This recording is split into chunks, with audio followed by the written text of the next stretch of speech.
Je serai le Premier ministre qui garantira de manière indéfectible à chaque fille et à chaque femme de France ses droits et ses libertés.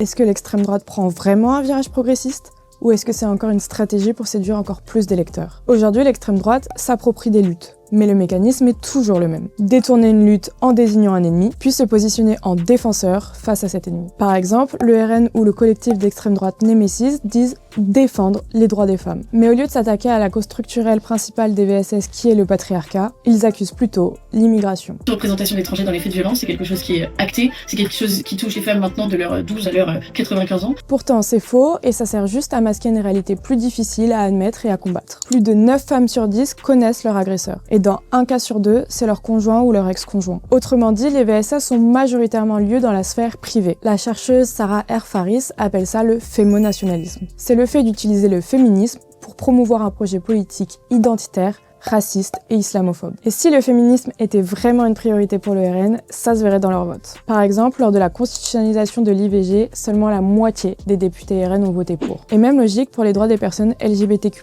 Quand Marine Le Pen condamne l'homophobie, elle accuse la montée de l'islamisme. La chercheuse Jasbir Kapoor parle d'homonationalisme. Comme pour le fémonationalisme, il s'agit d'instrumentaliser ces luttes pour nourrir un projet politique anti-immigration. Et derrière cette façade gay-friendly, le RN reste un parti structurellement homophobe et transphobe. Par exemple, en 2023, le parti a lutté contre la propagande LGBT à l'école ou encore la menace transgenre dans le sport féminin. Et on voit bien que Marine Le Pen retourne sa veste. Les règles de notre société, c'est que le mariage s'effectue entre un homme et une femme. Étant donné qu'elle a une collection de tweets homophobes et transphobes. Même la lutte contre l'antisémitisme est instrumentalisée. Je dis aujourd'hui que le meilleur bouclier pour les Français de confession juive en France aujourd'hui, c'est le Rassemblement national. Mais toujours dans le but de désigner un coupable facile, le fondamentalisme islamiste ou LFI. Moi, j'ai toujours été extrêmement cohérent à l'égard de la lutte contre l'antisémitisme. J'ai toujours combattu le fondamentalisme islamiste. Et ça permet surtout de faire oublier leur propre histoire. Le FN a été fondé par d'anciens collabos et des Waffen-SS, des nazis. Son ancien président a été condamné pour négationnisme et des cadres du RN sont encore épinglés pour des propos ou des symboles antisémites. Toute cette stratégie qu'on vient de voir s'inscrit dans le processus de dédiabolisation du RN. Le but, c'est d'en faire un parti fréquentable pour séduire de nouveaux électeurs. Et pour ça, le RN utilise notamment le tokenisme. C'est un concept formalisé par Rosabeth Mouskanter. Le tokenisme consiste à mettre en avant des personnes issues de minorités